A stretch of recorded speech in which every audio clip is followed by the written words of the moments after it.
It really provides individuals with stability, purpose, and a path to independence. If you've been impacted by the opioid epidemic or know someone who has, recovery is possible. So many people have turned their lives around. Patricia Dooley-Budsock is a licensed professional counselor and program manager with Rutgers Robert Wood Johnson Medical School's Division of Addiction Psychiatry. She joins us now. You have a program called Pathways to Recovery Project. Tell us about it.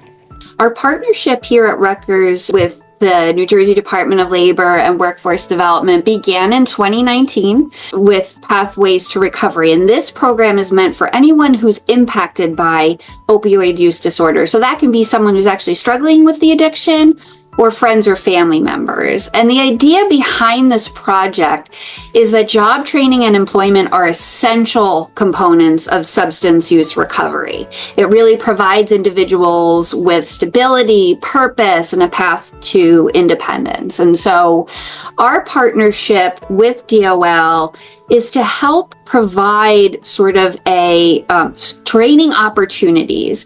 So ways in which, whether they are the people with substance use disorder or employers who are looking to possibly hire people who are in recovery as a way of building their own workforce, we provide trainings for anyone in 5 different domains. And so those trainings include benefits of hiring opioid impacted individuals, how to recognize a substance use disorder, mental health trauma and substance use disorder, signs and symptoms of opioid intoxication and overdose, as well as treatment, relapse, and recovery. And so we've developed a toolkit and a website so that anyone really who is impacted can reach out through this website as a way of getting involved. If someone is listening, where can they go to reach out to you? It's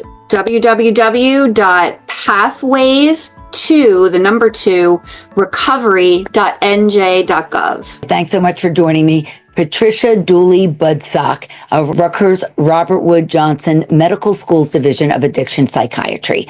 And you are living well with Robin Stoloff.